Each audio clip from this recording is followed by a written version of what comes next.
Bismillahirrahmanirrahim. يا أيها الذين آمنوا ادخلوا في السلم كافة.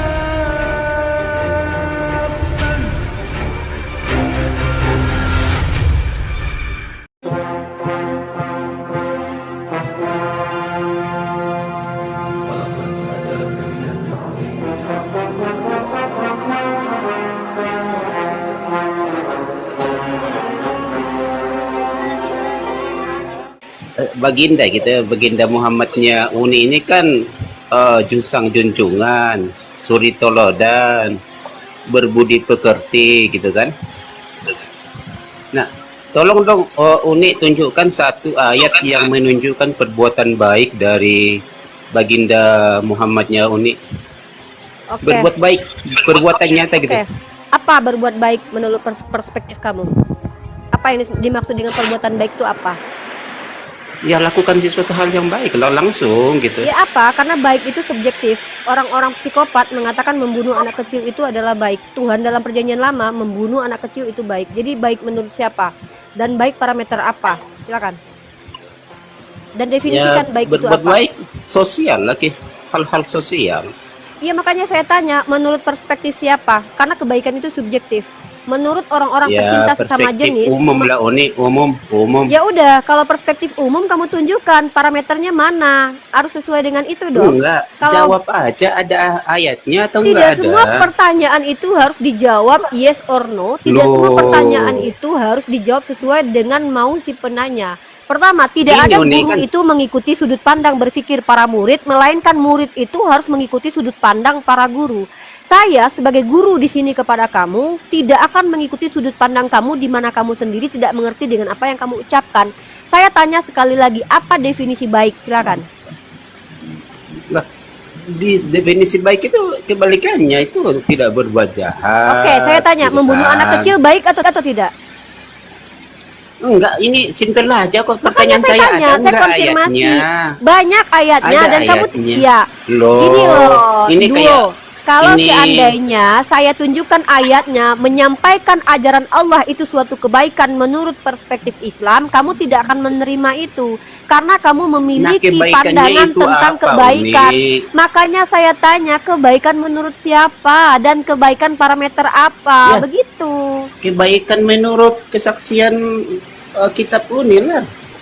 Banyak menyampaikan ajaran Allah kepada orang-orang dengan amanah, tidak menambahi, tidak mengurangi ayat, itu adalah kebaikan.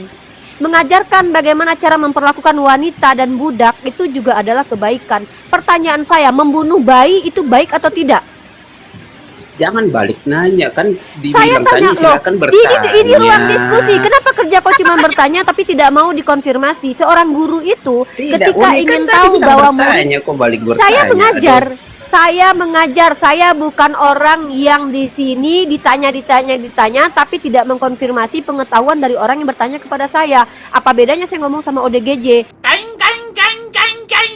Kalau ODGJ saya biarkan bertanya, tapi saya tidak tahu apakah dia mengerti dengan saya sampaikan. Ngapain saya ngomong?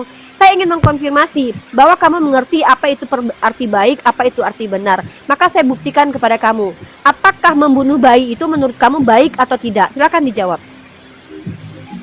Ini kan ada ayatnya itu Al-Qalam Saya bertanya, 4, Kak Nora, ya. sekali lagi kalau dia tidak mampu menjawab, saya ke Ya, orang lain ya. selamat sore. Jadi banyak Boleh saya nanti bantu kita- dia? kita- Saya tanya nanti, ayatnya ada nanti enggak? extra. Saya sekarang mengkonfirmasi ya. Saya ingin tahu subjektivitas kebaikan menurut kita masing-masing itu pasti berbeda. Saya akan buktikan itu dengan bertanya, menurut kamu membunuh bayi itu yang masih menyusui baik atau tidak? Silakan Duo HT dijawab. Membunuh bayi ya tidak baik kan? Ya udah, berarti Tuhan kamu tidak baik ya? Loh, kok balik bertanya? kok saya Lah, tanya ayatnya Lah ini gimana dia, Baginda? makanya perspektif kebaikan Uni, orang itu janganlah, berbeda-beda. jangan Saya lari tidak, gitu lah, seorang Uni. guru tidak pernah seorang guru itu diajarkan di kampus-kampus untuk mengikuti sudut pandang murid yang salah. Tapi Gini, guru Uni bilang tadi mempengaruhi silakan muridnya. bertanya. Iya, saya sudah menjawab pertanyaan kamu dan saya mengkonfirmasi apakah penjelasan saya Mana kamu ayatnya? pahami.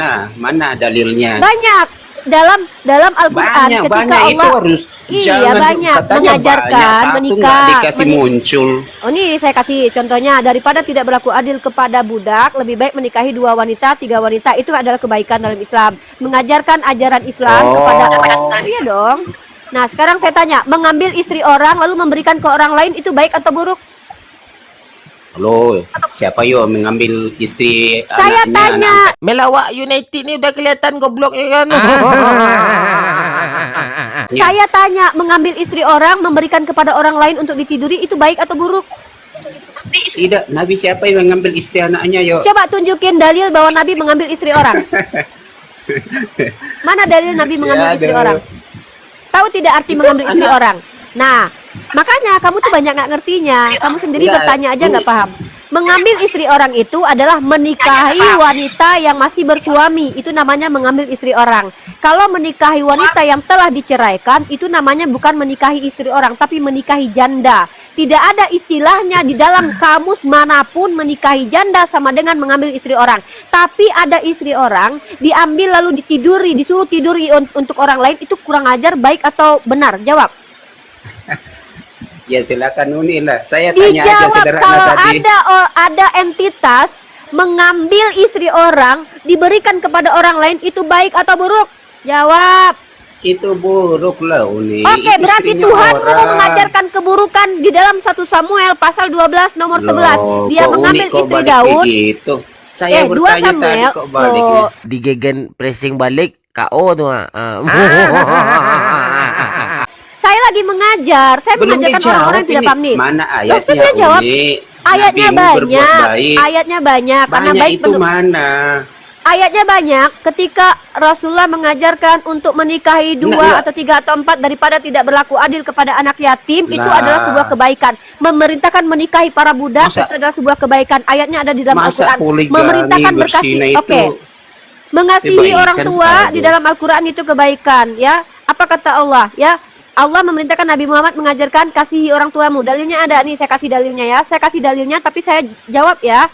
Mengambil bini orang, memberikan kepada orang lain itu keburukan menurut kamu ya. Menurut kamu itu keburukan. Kamu baca 2 Samuel pasal 12 ayat 11. Tuhan kamu mengambil istri orang diberikan kepada anaknya untuk ditiduri. Pertanyaan saya, kamu mengatakan itu buruk. Kamu mengakui Tuhanmu adalah Tuhan yang Uni, berperilaku buruk. saya tanya tadi kebaikan Clear ya, bagindamu itu teman-teman? gimana?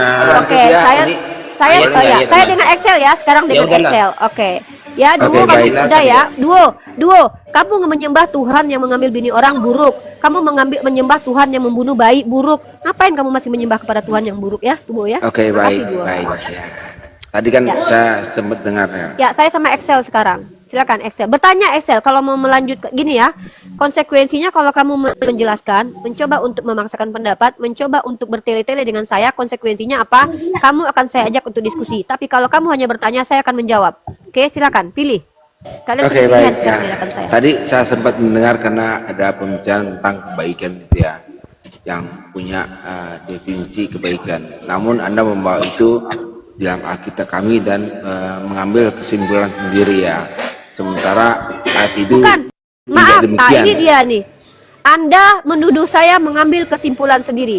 Saya bertanya Lucu. kepada saudara Anda bahwa apakah mengambil istri orang dan memberikannya kepada orang lain itu adalah baik atau buruk? Dia jawab buruk. Saya tunjukkan 2 Oke. Samuel pasal 11 ayat 1. Ya. 2 Samuel Saya pasal bukakan 12 ayat 11. 2 Samuel, Bahwa di situ bentar. Tuhan mengambil, buka 2 Samuel pasal 12 ayat 11. Samuel.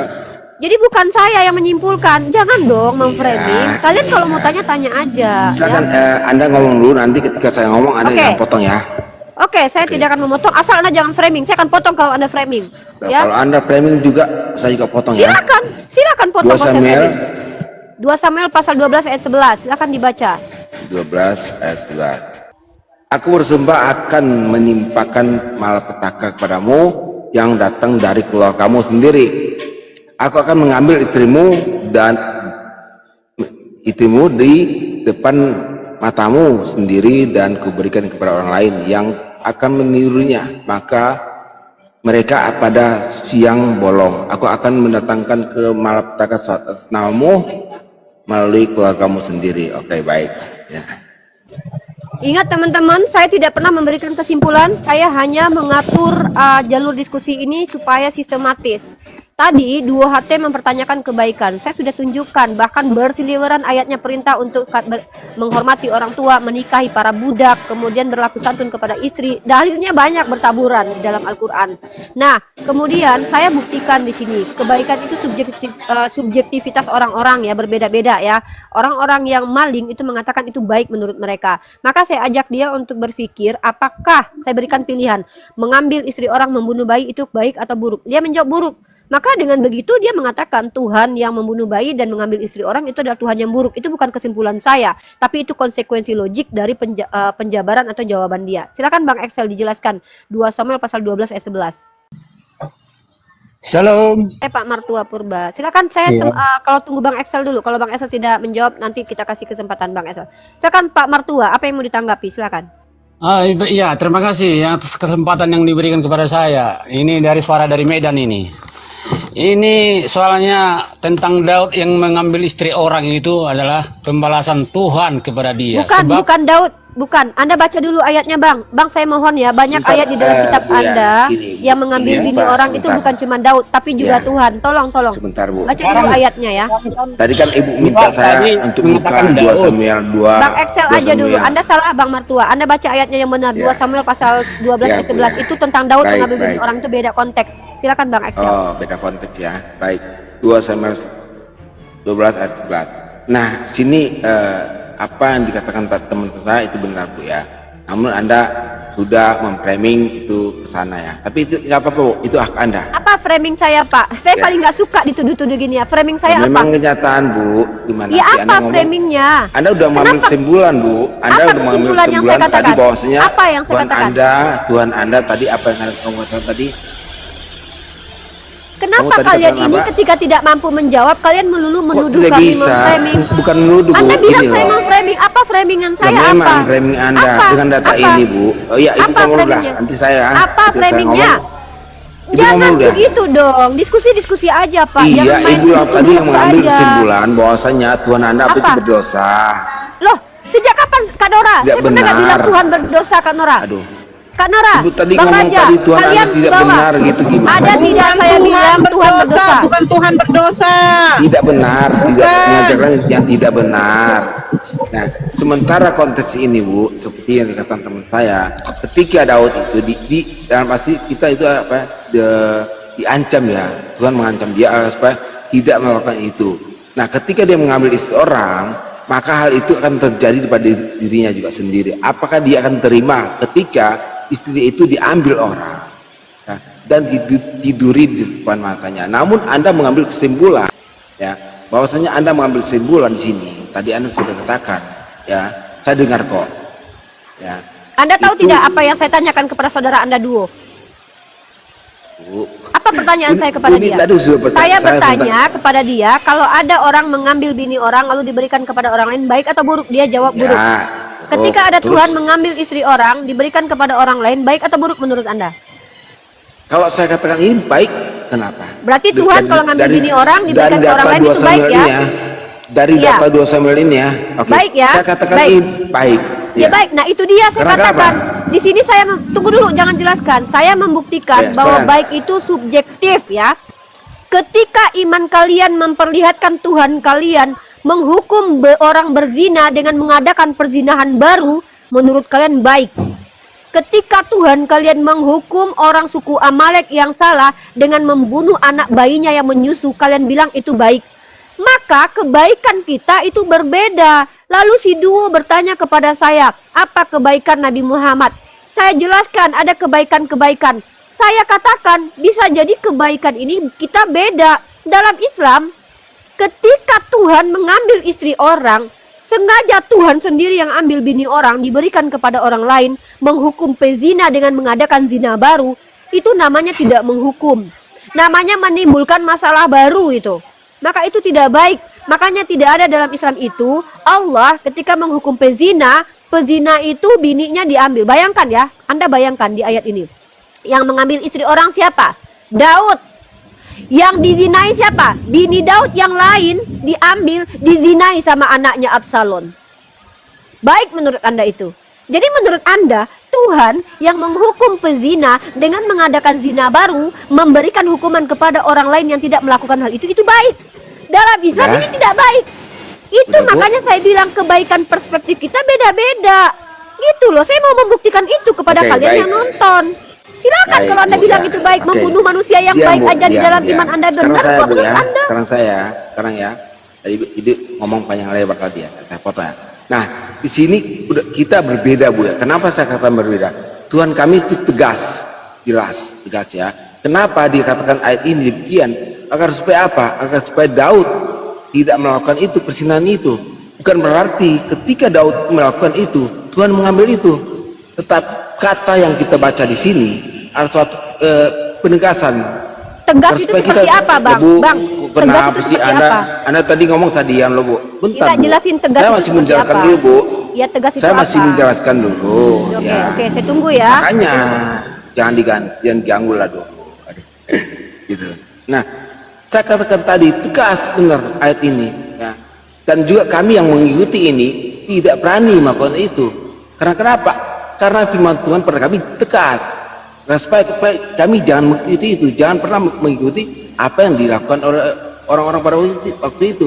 Makanya ketika Daud mengingini istri orang, diberikanlah ayat ini. Untuk apa? Penegasan supaya dia takut akan dosa itu. Nah, datang kalian ibu di sini menarasikan ayat ini, tapi langsung mengambil kesimpulan bahwasanya Tuhan sudah mengambil.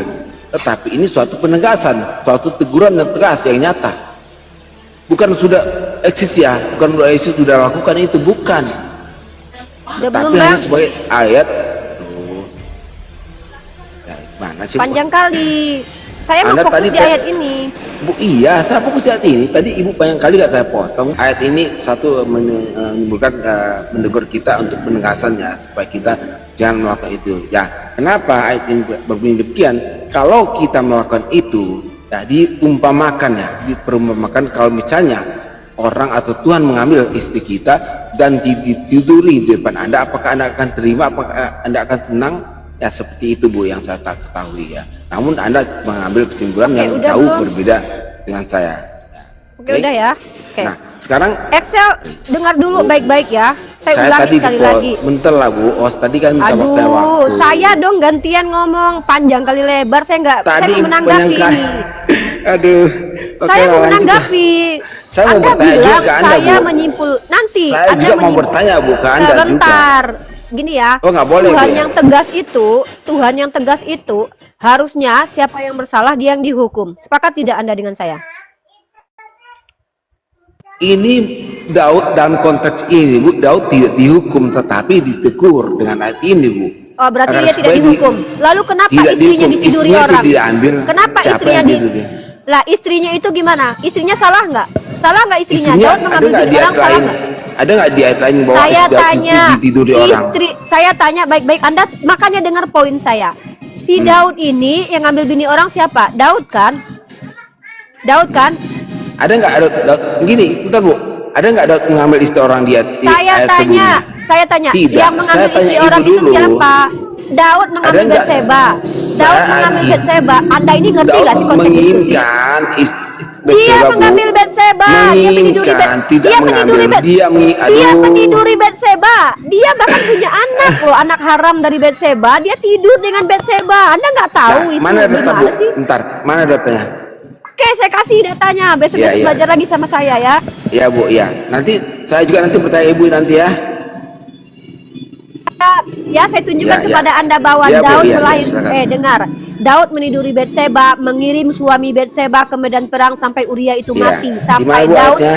Sebentar saya kasih sama Anda. Ternyata Anda enggak tahu ayat ini. Iya, di mana? Pantesan. Di mana? Ngomong aja udah ayatnya, biar saya buka juga. Sabar, saya klik juga. Nggak mungkin cek langsung hadir gitu ayatnya. Sabar. Nah, Anda apa? Apa bilang saya hafal? Kok Di mana, Bu, framingnya ayatnya? banyak kali dari tadi Mana, orang-orang Bu? Kristen ini ya? Ini saya tunjukin. yakin. Anda yang Daud framing meniduri Batseba nih. Nih, Iya, nih, di saya mana? kasih Anda ayatnya.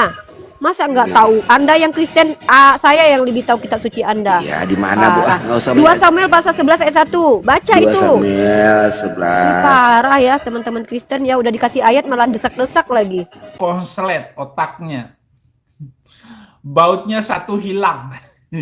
Kena lockdown. Samuel. Nah, baca tuh ya, saya bacakan 2 nih. Samuel berapa?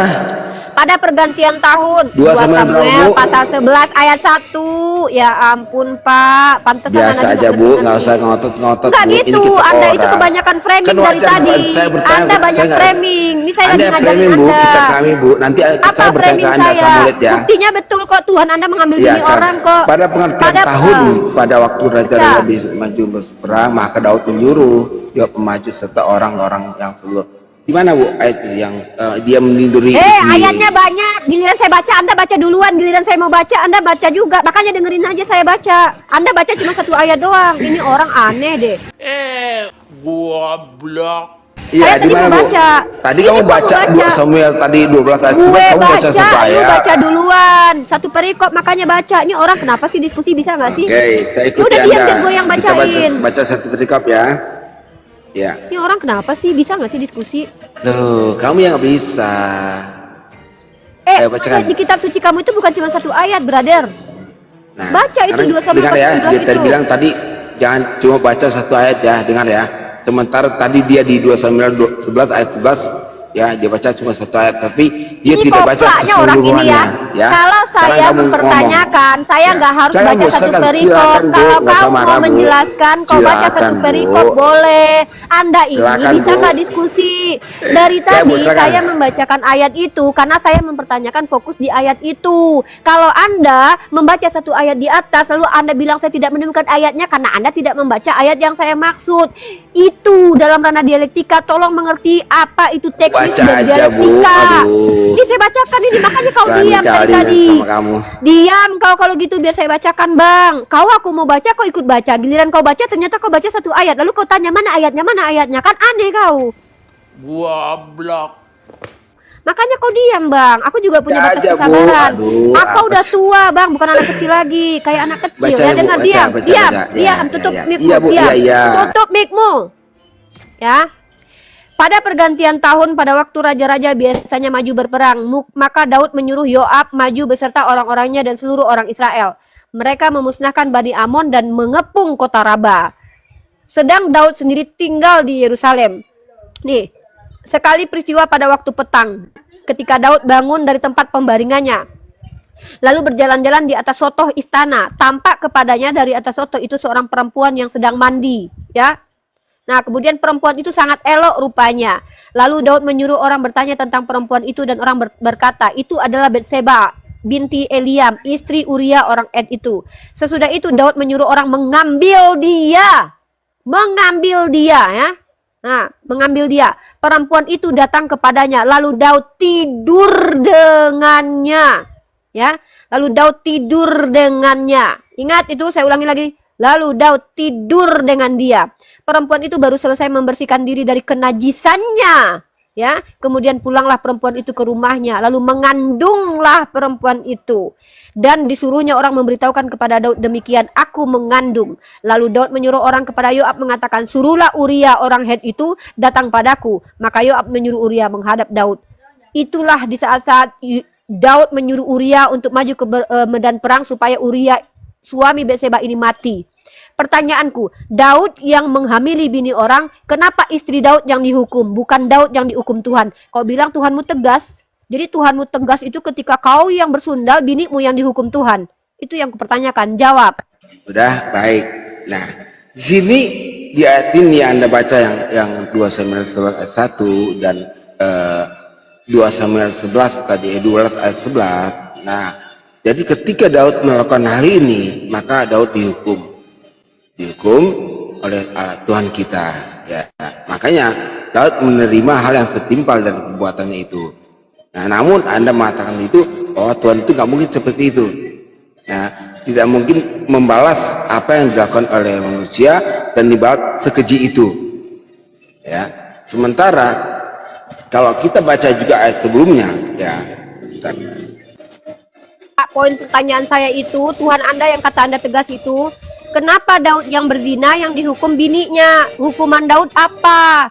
Kok dia santai-santai aja, yang melakukan perzinahan kan dia. Anda tahu tidak Bu, hukuman udah saya berzina bilang dalam tadi kitab orang? Bu, nggak ada Kenapa Daud Daudnya- istri diambil oleh Tuhan kasih ke orang, tetapi Anda baca merupakan 2 perumpamaan Samuel. itu. Sekarang 2 saya Samuel tanya pasal Ibu, 12 ada ayat nggak 11 itu? istri Daud diambil dikasihkan orang? Siapa yang Itu tidur di 2 Daud? Aduh, 2 Samuel pasal 12 ayat 11 itu apaan, Pak? Ya Allah, Iya, ini- tetapi nih, saya bacakan nih, di saya bacakan. situ setelah Daud melakukan itu, Bu, Tuhan mengingatkan Daud ya. Tetapi tidak seperti yang Anda maksud, bahwasanya Pak, istri Daud itu baca sudah 2 diambil, Samuel, Bu. Pak. Baca 2 Samuel. Beginilah Iya. firman Tuhan, bahwasanya Iya, malapetaka Ibu akan tadi kutimpakan ngomong ke saya diam atasmu loh, Bu. yang datang dari kaum keluargamu sendiri. Iya, Bu. Aku akan mengambil. Aku Sekarang akan saya tanya mengambil Ibu, di mana ayat di istri-istrimu. situ bahwasanya istri ya sudah diambil dan sudah ditiduri oleh orang? Ini aku akan mengambil Siapa yang istri-istrimu. meniduri dia? Siapa? Absalom anaknya. Meniduri istri Daud? Meniduri istri Daud, Tuhan yang kasih. Mana sih ini? Anda nggak ngerti ternyata, pantesan dari tadi nggak nyambung, nggak ngerti rupanya Bapak ini. Ya mau gimana lagi? Yuk, tawa yuk. Tawa aja, nggak apa-apa. Yuk. Sebentar. 12.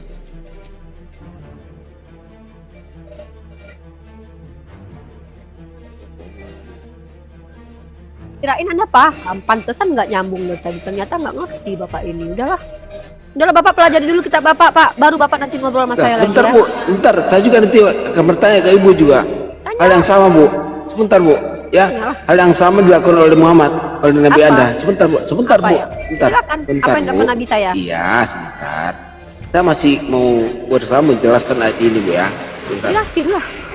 Kirain Iya. ngerti, nggak taunya nggak ngerti.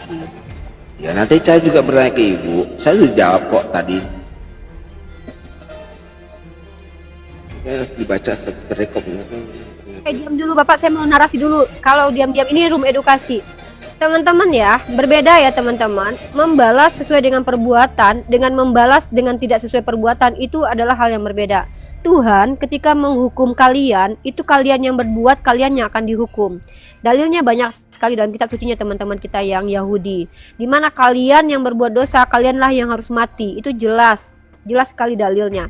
Tapi kalau kita lihat, ketika Daud mengambil istri orang dan menidurinya, kalian tahu tidak? Daud tidak dihukum karena perzinahan. Padahal perzinahan itu hukumnya apa? Harus mati. Bukan Daud yang dimatikan, tapi yang dimatikan adalah anak hasil zinanya itu. Coba kalian lihat di dalam ayat yang 2 Samuel pasal 11 itu. Yang dihukum Tuhan itu anak hasil zinanya. Bayangkan, anak yang dibuat oleh Daud karena berzina, itu bukanlah kesalahan anak itu. Dia lahir tidak diminta, dia tidak minta untuk lahir dari perutnya Batseba. Tapi Tuhan menjadikan anak itu sakit. Anak itu menderita kesakitan sampai anak itu mati. Tuhan katanya tegas seperti ini. Tuhan dikatakan seperti ini ke Tuhan yang tegas. Ketika Tuhan itu yang melakukan perzinahan adalah Daud, lalu yang dihukum adalah anak hasil zinanya. Ketika dia mengambil istri orang, yang dihukum adalah istri-istri Daud. Bayangkan, ngeri sekali ya. Ketika seorang laki-laki terlihat jahat, tapi yang dihukum adalah anak dan istrinya. Astagfirullahalazim. Luar biasa. Daud apa? Ketika anaknya mati yang hasil zina, dia punya anak lagi baik namanya ya. Salomo. Jadi Ketika ini yang dia saya istrinya dapat, Bu, mati, ya. dia punya nikah lagi. Tapi Ya, apa yang ya, dilakukan ya. oleh Daud itu tidak dihukumi oleh Tuhan. Yang dihukum adalah Bu, iya, Bu. anaknya dan juga istrinya. Begini Tuhan yang dikatakan tegas. Iya, Bu.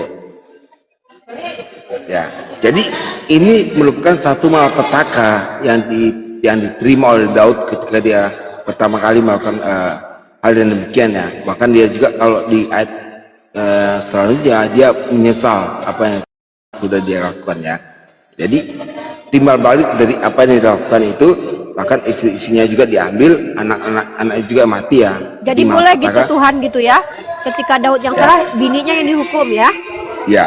Jadi kita lihat di itu sana Tuhan juga yang tegas ya. ada Menurut Anda Tuhan Anda Bu, tegas Anda ketika ngomong yang sengaja salah saya potong, suaminya, Bu. bininya Aduh, yang dihukum kenapa ya. sih Anda Udah jelaskan kayak gini aja. sih? Berarti Anda Tuhan diam yang begitu dulu ya. lah. Aduh, kenapa sih Anda? Geli-geli gitu, nanti lebih geli ayat Anda yang saya kasih nanti ya. Kasih ayat saya Oke. yang bikin geli. Iya, nanti sabar ya. Nah, ini merupakan satu malapetaka Daud ketika dia melakukan hal demikian. Bahkan istrinya itu diambil dan diberikan kepada orang lain. anaknya juga diambil meninggal. Ya. Jadi ada penyesalan di sana. Ada suatu penyesalan dilakukan oleh Daud. Dia merasa menyesal apa yang sudah dilakukan. Nah, jadi ayat ini mengajarkan kepada kita juga, pada yang kami mengikuti itu, bahwasanya ayat itu juga kami nggak boleh melakukan hal demikian yang kami sekarang ya. Kenapa? Karena Tuhan pasti akan memberikan hal demikian juga kepada kami ketika kami melakukan hal demikian. Ya, gitu. Nah, sekarang saya ke Anda, Bu ya. Kalau Anda mempermasalahkan tentang masalah Tuhan membalas hal demikian kepada Daud dan istri dan anak-anaknya. Bentar ya. Jadi di sini kita juga bisa lihat ya, perbedaan juga kita harus dapatkan di sini. Ya. Jadi kalau cuma masalah balas-membalas ya, Tuhan juga, Allah SWT juga lebih kecil membalas umatnya juga. Udah kasih ayatnya aja banyak kali cerita Anda. Santai ya, Bu. Orang menunggu. Yang namanya Tuhan itu membalas, tapi bukan membalaskan kesalahan orang lain kepada orang yang nggak salah. Tuhan Anda itu katanya membalaskan kesalahan Daud kepada istri dan anaknya, kesalahan yang membuatnya Daud. Apa sih Ibu ini? Mana dalilnya, udah kasih dalilnya aja udah. Lagi carikan. Iya, tapi saya harus ngomong juga. Kan Anda lagi nyari. Udah Anda diam aja lah sambil nyari. Kenapa sih? Teman-teman, lihat. Saya ngomong sambil nyari kan ini waktu saya, Bu. Waktu Anda. Kita nggak ada timer dari tadi kok. Oh, nggak ada ya? Karena kamu ngomong saya diam juga. Anda lagi nyari dalil, Pak. Saya lagi ngomong sama netizen. Jadi netizen itu ya, Tuhan itu memang maha pembalas ya. Tapi Tuhan itu tidak akan membalaskan kesalahan orang kepada orang yang tidak bersalah. Masa Tuhan yang salah istri? Bayangkan kalau kalian adalah perempuan-perempuan ya. Kalian nggak salah apa-apa. Kalian istri baik-baik. Tiba-tiba laki kalian berzina dengan istri orang. Kalian yang dipapap orang lain, Tuhan kasih kalian ke orang lain untuk ditiduri. Astagfirullah. Kalian istri yang nggak tahu apa-apa, yang berzina laki kalian nggak ada kali harga dirinya kalian para perempuan ya. Itu bedanya kita ya. Kalau dalam Islam itu kau yang salah, kau yang berbuat, kau yang tanggung jawab dengan kesalahanmu. Nah, beda. Ini bini lakinya yang berzina, bininya yang diberikan ke orang lain. Tuhan menghukum orang berzina dengan memberikan perjinahan baru. Perjinahannya apa? Antara istri bapaknya dengan anaknya disuruh tidur bareng. Ngeri nggak tuh coy? Ngeri banget. Ini katanya Tuhan yang tegas. Parah coy. Nggak nyambung, saudara-saudara. Gak apa-apa, tanya aja bang. Al-Quran ini kan wahyu yang terakhir kan? Ya, wahyu itu bukan cuma Al-Quran bang. Apa yang disampaikan kepada Nabi, apa yang dijalankan oleh Nabi itu juga wahyu Tuhan. Wahyu itu adalah bahasa Inggrisnya revelation ya, atau percakapan atau komunikasi Tuhan dengan hamba-hamba pilihannya. Terus? Saya kan begini, wahyu kan itu kan wahyu Al-Quran kan wahyu terakhir ya kan? Iya, terus? Baru hadis itu apa sebenarnya? Hadis itu juga wahyu. Wahyu itu dari kata wahaya, komunikasi Tuhan dengan hambanya. Komunikasi Tuhan itu tidak melulu perkataan Tuhan saja yang diulangi, tetapi apa? Segala sesuatu yang diilhamkan kepada Nabi kami sehingga Nabi lakukan itu adalah bimbingan dari Tuhan yang disebut dengan wahyu juga. Jadi wahyu itu ada banyak. Bahkan sebelum Nabi Muhammad menjadi Rasul, beliau sudah memiliki 46 tanda-tanda kenabian yang disebut sebagai wahyu juga.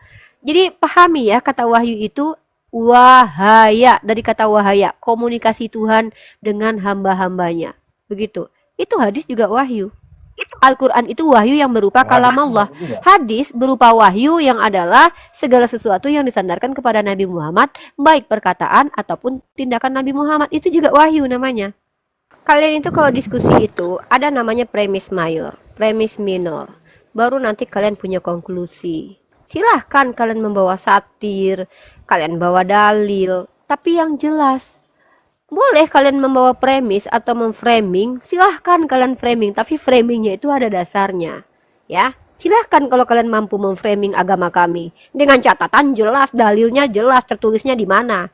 Ini nggak ada tertulis, kalian pandai-pandainya membawa sesuatu yang tidak pernah ada. Enak banget kalian. Saya tidak akan biarkan itu. So, kalau kalian mau menjelaskan keyakinan kalian, juga bawa data. Karena kami tidak butuh sesuatu yang tidak ada datanya. Kalau hanya perspektif pribadi, ya nggak usah. Makan sendiri saja sudah. Oh, kalau saya meyakini begini begitu. Boleh juga kalian sampaikan di sini. Tidak perlu kita perdebatkan. Itu masalah imani. Oh, kalau saya percaya Nyi Roro Kidul itu adalah Tuhan, silahkan. Dasarnya apa? Paling itu yang kita diskusikan. Kalau kalian sudah tidak bisa mengatakan dasarnya apa, lalu kalian bilang itu keyakinan saya, kita stop diskusi. Tidak perlu saling hujat. Tapi ketika kalian memframing di hadapan saya, hey, maaf, saya tidak akan biarkan itu. Tuduhan pun kalian harus buktikan di sini. Oh, ini Rifa memframing. Mana buktinya kalau aku memframing? Jelaskan apa arti framing. Ya, silakan Pak Herman.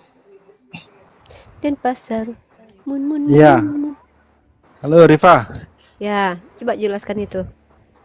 Itu kan apa? Hukuman buat si Daud itu. Hukuman buat si Daud. Iya kan. Daud kan Hukuman Daud apa? Hukuman Daud ya itu tadi yang di Apa? 2 Samuel 12 ayat 11 itu.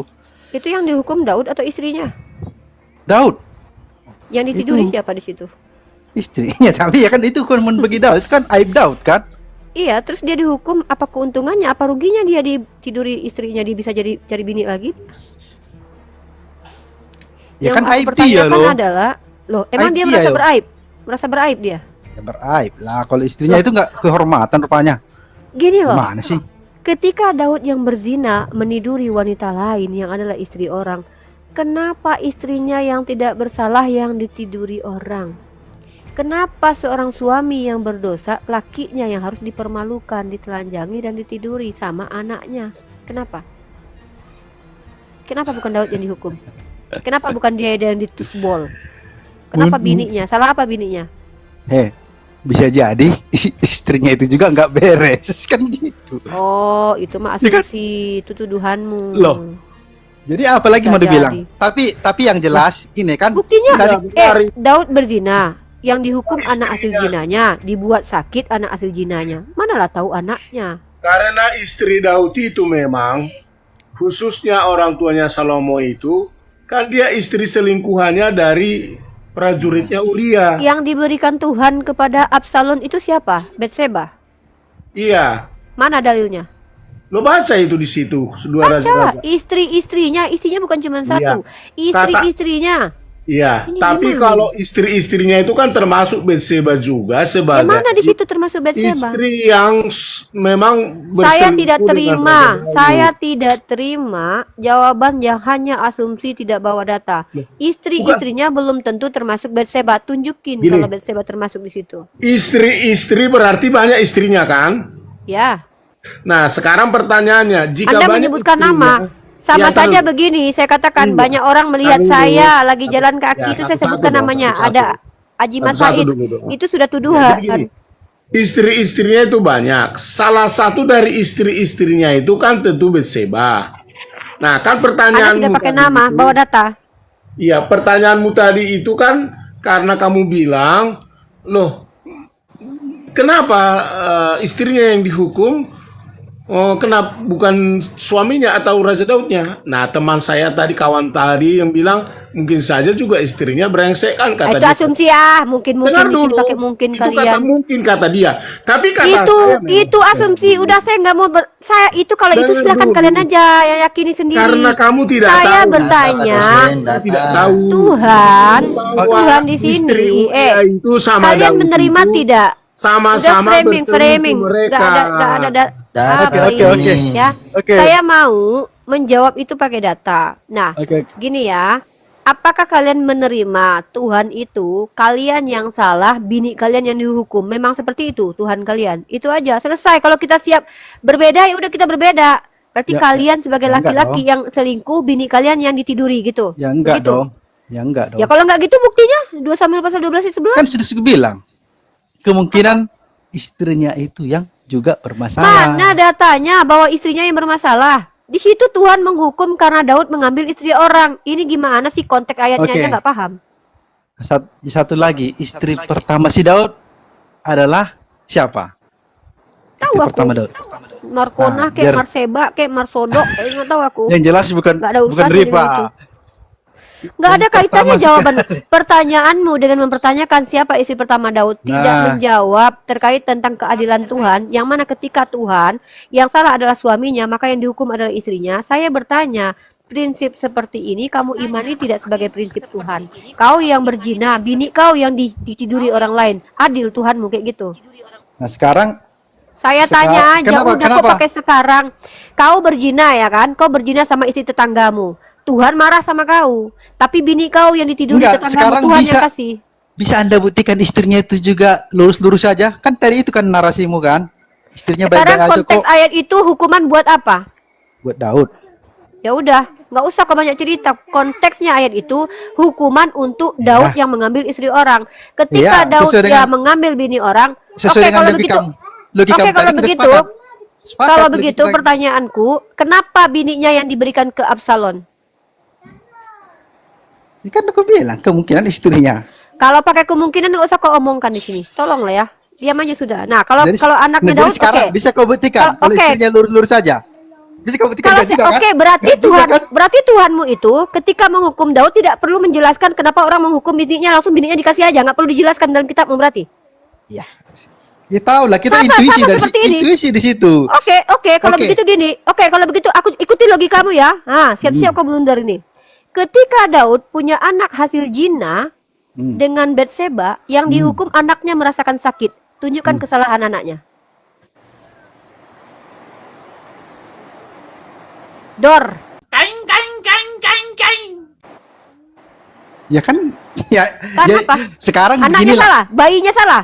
Bayinya salah karena lahir ke dunia Ya gitu. sudah. Ya sudah berarti Dor. Anda nggak Dor. terima Tuhannya kayak gitu ya berarti wajar berarti Anda nggak. Saya bukan masalah terima atau tidak terima. Cara berpikir kamu itu yang mempelintir, membenarkan kejahatan Tuhan dengan mengatakan bisa jadi istrinya juga salah. Itu Ya, bisa asumsi jadi. liar. Nah, Bukan ketika dia. Tuhanmu Bisa Anda buktikan menghukum, juga asumsi Anda istrinya lurus kan nggak juga. loh, buktinya yang si Daud yang berzina saja tidak dihukum Tuhan gitu loh. Si Daud yang Berarti berzina saja dihukum. tidak. Kau tahu Anak-anak- hukuman berzina? Hukum berzina- Anaknya Oke, kayak gitu tahu- nggak dihukum tahu. itu. Itu nggak Tahu. hukuman. Oke, tahu hukuman berzina apa kata Tuhan? Tahu. Apa? Dirajam kan? Mati. Ah. Ah, mana kematian Daud? Karena berzina. Dor. Nyungsep ke bawah. Ini nih kalian nih, membenarkan doktrin kalian berbelit-belit membawa kemungkinan-kemungkinan. Sementara analogi yang sama saya bawakan. Ketika Daud berzina dengan Batseba, melahirkan anak haram, lalu Tuhan menghukum Daud dengan menjadikan anak itu sakit, yang merasakan sakit anak itu, kemudian anak itu yang mati. Pertanyaanku, kenapa anak itu yang dihukum? Apa salahnya anak itu? Oh, kau kan bisa menunjukkan istrinya Daud itu baik-baik saja, cewek benar-benar juga. Kau tahu siapa yang memberikan perempuan-perempuan itu menjadi istri Daud? Siapa? Tuhanmu sendiri. Baca, telah aku berikan istri-istri Tuhanmu ke pangkuanmu. Jadi kalau seandainya perempuan-perempuan itu nggak benar, berarti Tuhanmu yang salah karena memberikan perempuan-perempuan nggak benar kepada Daud. Kalau kau tuduh mereka perempuan-perempuan nggak benar, Tuhannya sendiri. Kau baca itu di kitabmu. Nih, Coba bukalah. mantap ini. Tuhan sendiri berarti yang kasih perempuan-perempuan tak bagus untuk Daud, kemudian perempuan itu juga dihukum. Nggak ada lagi ada harga perempuan di mata kalian, di mata agama kalian ya. Nih, kau baca itu 2 Samuel pasal 12 ayat 7 sampai 8. Baca itu. Yang memberikan istri-istri perempuan-perempuan yang kau anggap nista hina yang layak dihukum ditiduri oleh anaknya Daud itu. Masa hukumannya adalah perzinahan? Daud yang berzina, hukuman Tuhan adalah kenikmatan bagi Absalom ya. Hebat kali Tuhan kalian. Oh, taruhlah perempuan itu jahat ya. Tapi yang memberikan perempuan itu adalah Tuhan sendiri. Hukuman perempuan jahat itu apa? Ditiduri sama anak tiri mereka, Absalom. Dipapap. Enak kali wah Tuhan memberikan hukuman untuk perempuan yaitu ditiduri sama laki-laki gitu. Wow. Uni, Os, makasih ya, mau turun dulu. Terus semangat. Siap, Pak Nanang. Lanjut. Iya ya. Si Kamek memang cerdas.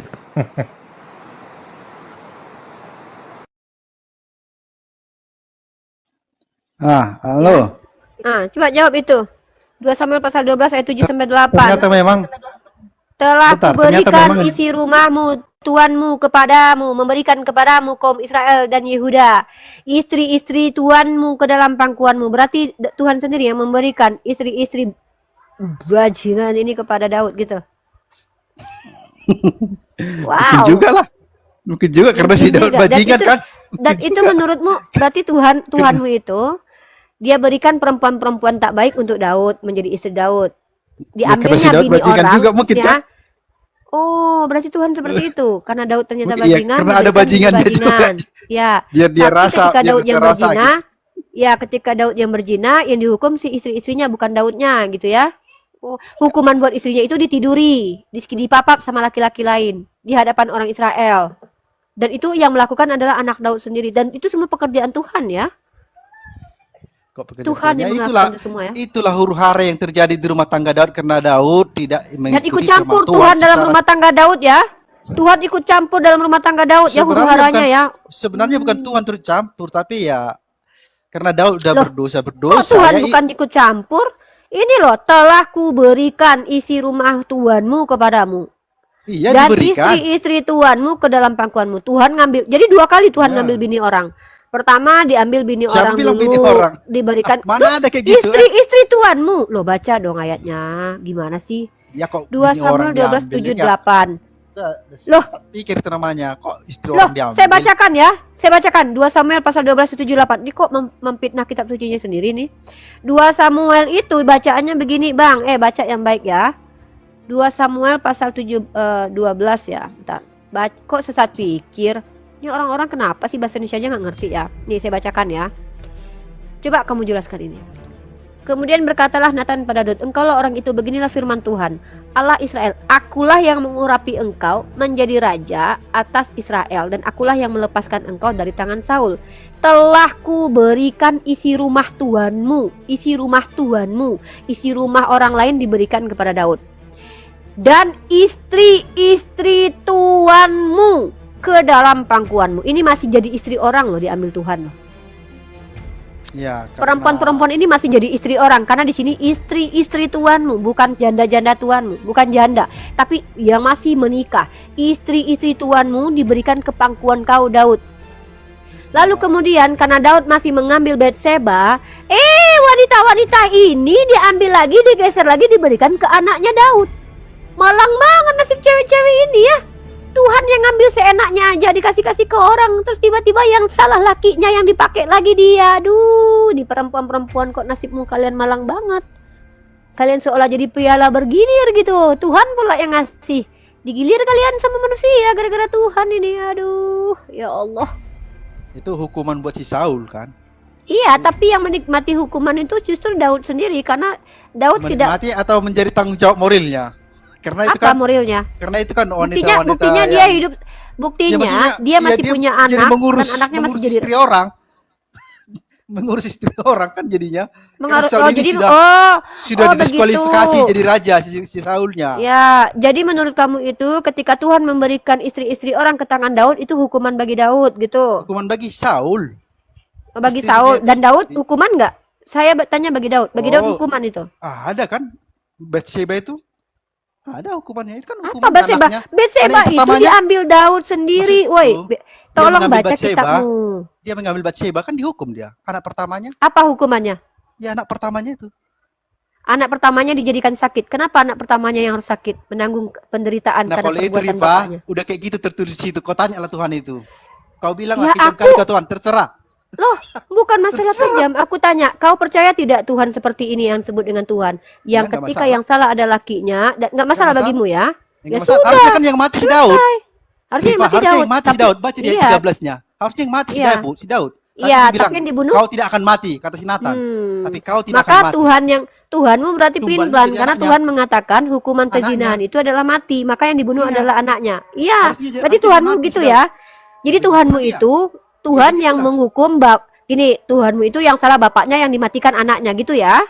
Ya mungkin begitulah Ya konteksnya, udah. begitulah konteks situasinya. Ya iya udah, terima aja kenyataan. Beda dengan Tuhan kami. Tuhan kami tidak begitu. Kau yang berbuat, kau yang bertanggung jawab. Anak kecil itu tidak ada salahnya gitu.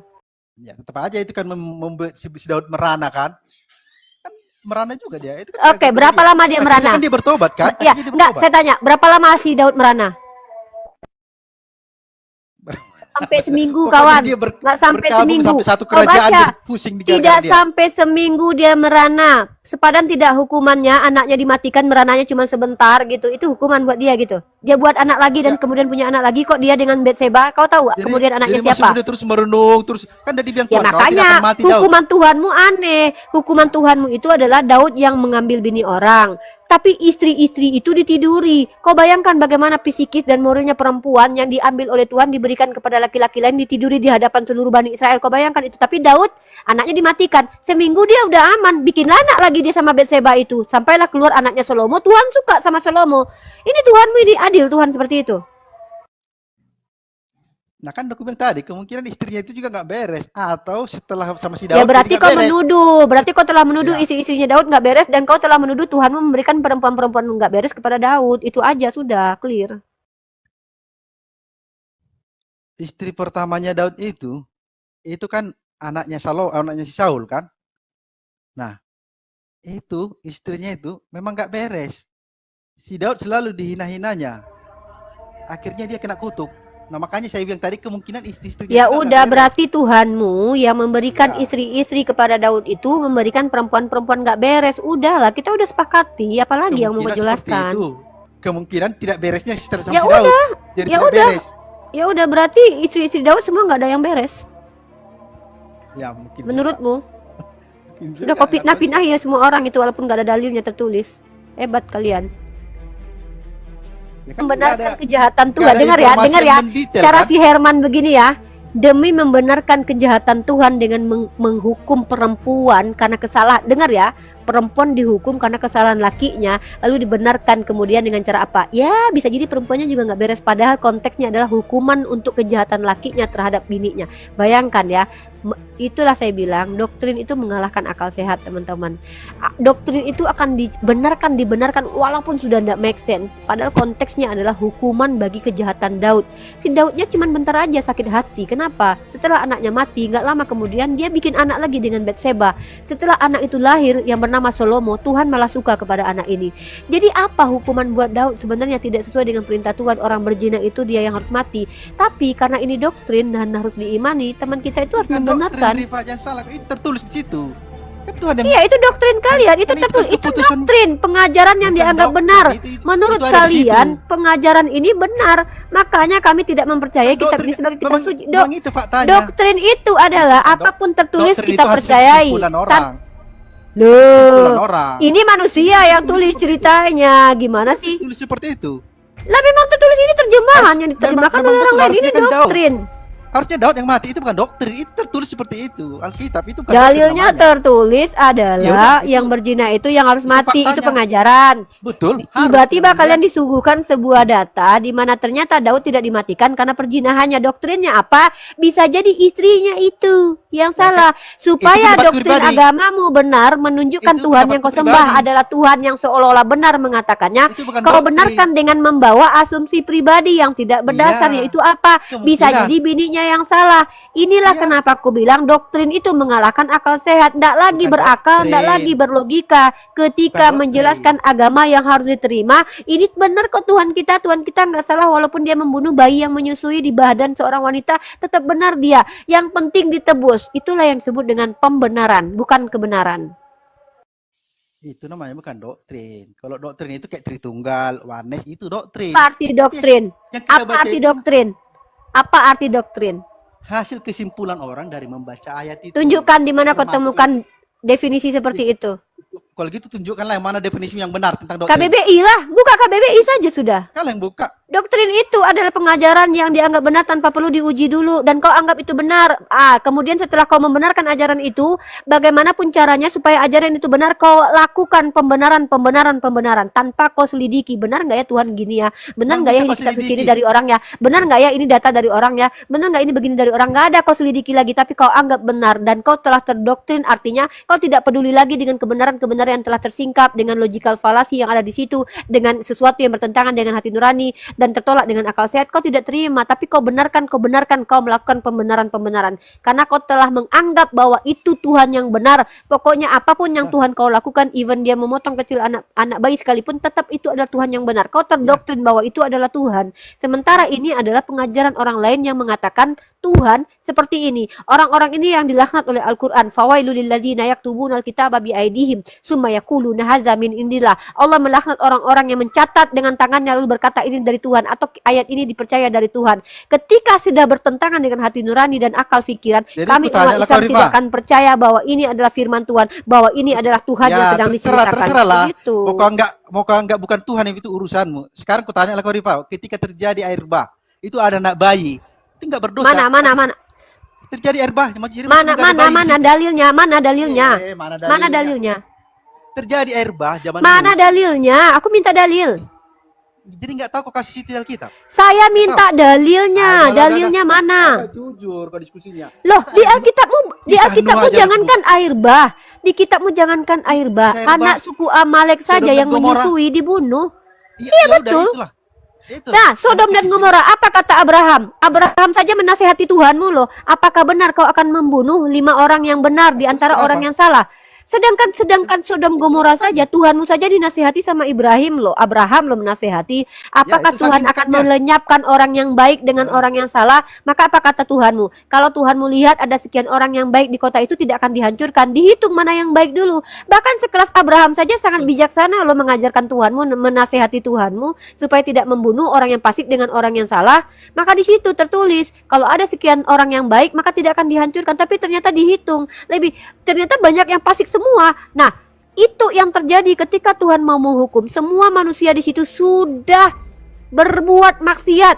Tetap ada yang diselamatkan. Di antaranya siapa? Nuh. Karena Nuh memang adalah orang yang tidak ikut salah. Artinya Tuhan masih adil, membenarkan, membantu orang-orang yang. Dari mana? Coba tunjukkan. Ada berapa bayi? Mana itu berapa bayi? Berapa bayi? Artinya kau berasumsi. Tunjukkan sama aku ada berapa bayi? Ripa, kalau kau menggunakan ada berapa orang bayi? Sebutkan. Membahas tentang Alkitab, Ripa. Kau berasumsi, kau sedang loh, mana ilmiahmu dari tadi? Mana bayinya? Tunjukkan berapa total bayi yang meninggal waktu air bah Daud. Tunjukkan data.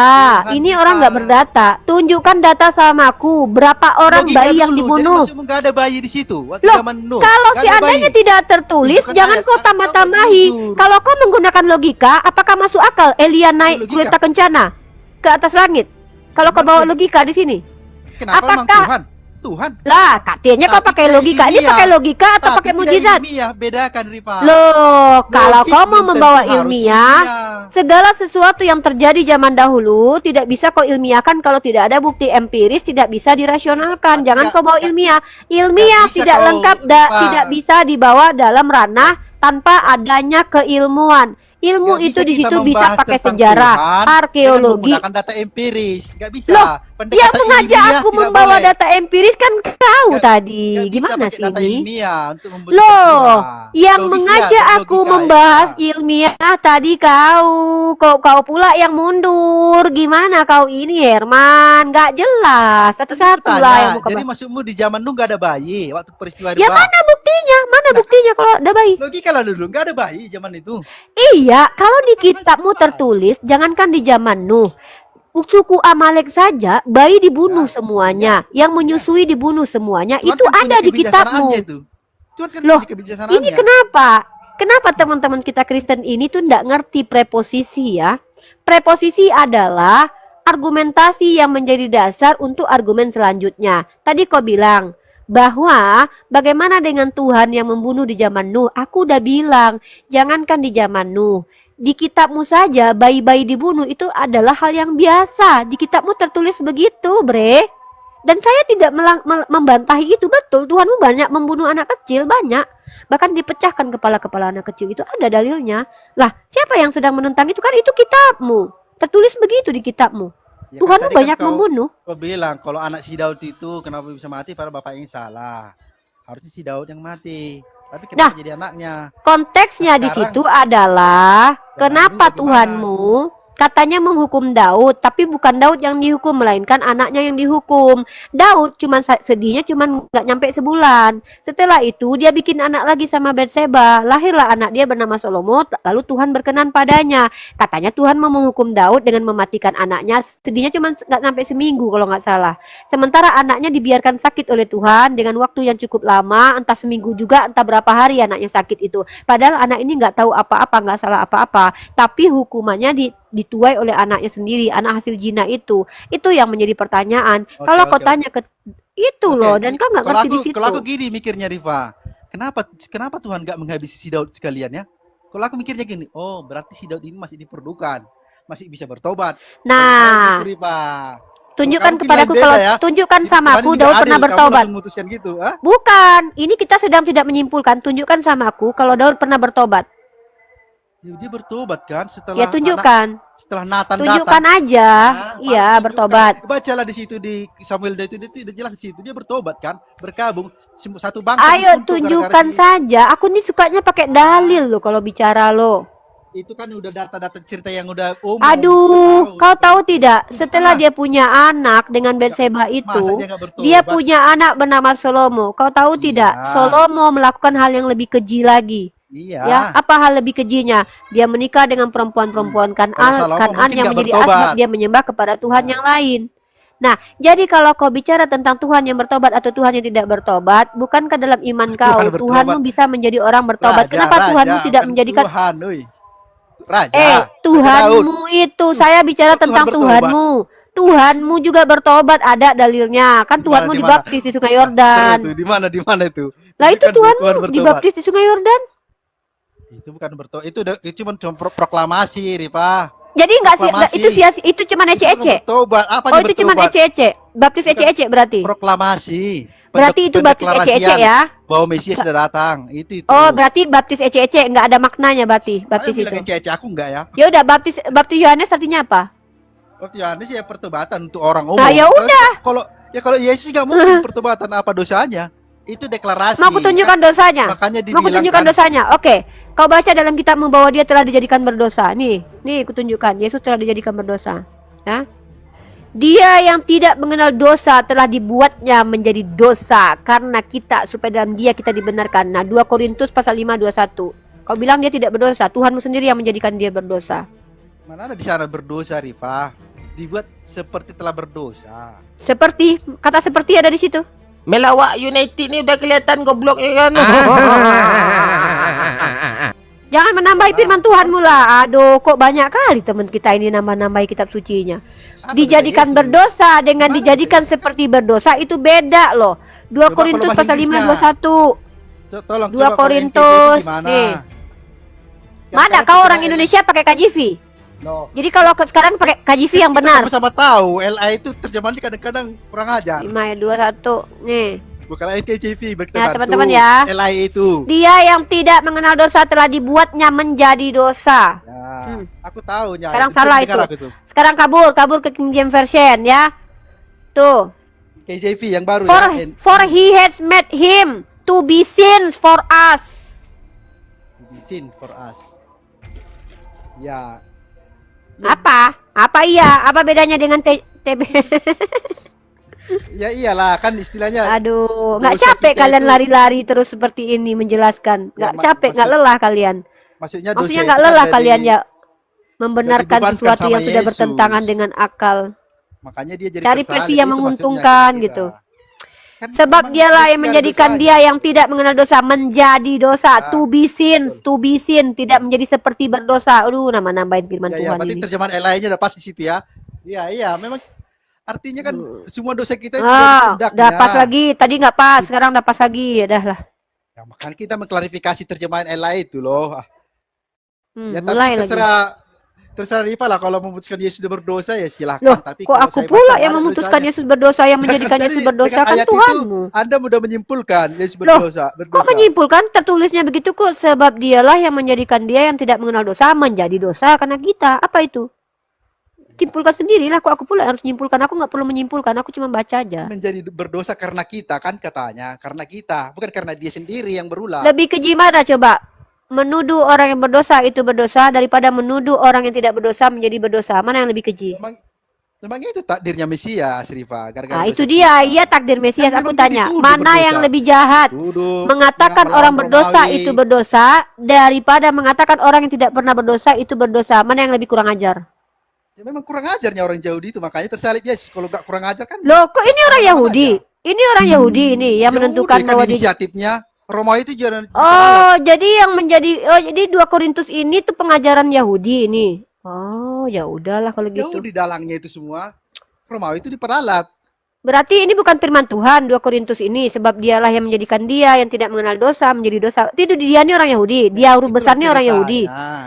Itu di 2 Korintus pasal ke-5 21 itu orang Yahudi, si dia yang huruf besar itu orang Yahudi, berarti bukan Tuhan. Dia itu kan Yesus di situ kan, maksudnya yang membuat dia. Jadi Yesus menjadikan dirinya sendiri berdosa gitu. Makanya baca dulu kitab Mulai, jangan kau pelintir-pelintir. Dialah, sebab dialah yang menjadikan dia, ya, dianya huruf besar dua-duanya. Sebab dialah yang menjadikan dia yang tidak mengenal dosa menjadi dosa. Si dia yang huruf besar menjadikan si dia yang huruf besar lagi menjadi dosa. Pertanyaanku, si dia yang huruf besar yang menjadikan si dia yang besar ini siapa gitu loh? Si dia ini siapa? Orang Yahudi.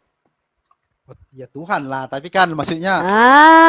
Sekarang Tuhan, tadi orang Yahudi. Susah menjelaskannya gimana ya? Sekarang Tuhan, tadi orang Yahudi. Mana yang betul ini? Maksudnya kan yang membuat Yesus tersalib itu kan dosa, tapi umat pilihan Tuhan waktu itu kan cuma orang Israel. Iya, umat pilihan Tuhan cuma orang Israel. Jadi apa yang dikatakan orang Israel itu yang dibenarkan. Jadi sudah diwakili. Bangsa pilihan Apanya? dan bangsa yang tidak dipilih sudah sama-sama ikut menyalibkan Yesus. Terus? Jadi semua orang Terus? turut serta dalam mengantarkan Yesus ke penyaliban. Terus Dosa mana yang ada lebih dalam kurang ajar? diri manusia. Mengatakan orang berdosa itu berdosa atau mengatakan orang yang tidak pernah berdosa itu berdosa? Mana yang lebih kurang ajar? Ya, yang kedua lah. Ya udah, berarti kamu menuduh Tuhanmu kurang ajar. Bukan seperti itu maksudnya kan. Lah, kan Tuhanmu yang mengatakan orang tidak berdosa jadi berdosa. Mana ada yang tidak berdosa Loh. menjadikannya menjadi dosa Iya. Karena Orang yang tidak berdosa dijadikan dosa itu baik atau buruk? Ya karena itu maksudnya kan karena dia dalam misi mau menebus manusia dari cengkeraman dosa. Iya, itu baik atau Itu. buruk? Menjadikan orang yang tidak pernah berdosa menjadi berdosa itu baik atau buruk? Ya baik dalam konteks penyelamatan itu baik lah. Baik untuk penjahat. Baik untuk semua manusia. Karena yang melakukan itu kan Mesias, bukan orang sembarangan. Yang diselamatkan di sini penjahat atau orang baik? Semua manusia lah yang diselamatkan dari cengkeraman dosa. Oke, kenapa Pak Gus Dur nggak jadi Kristen?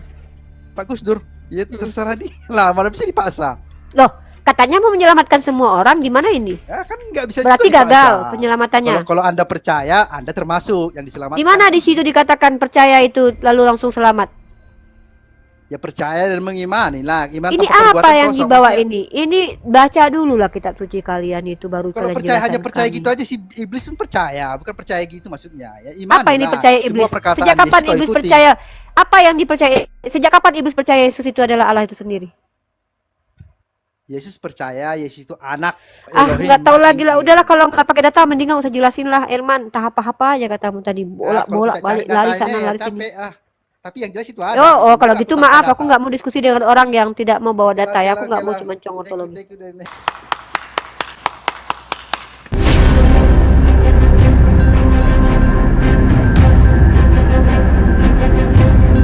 The religion of Jesus was Islam. Because with Allah, there is only one religion. He says, Inna dina indallahi al-Islam.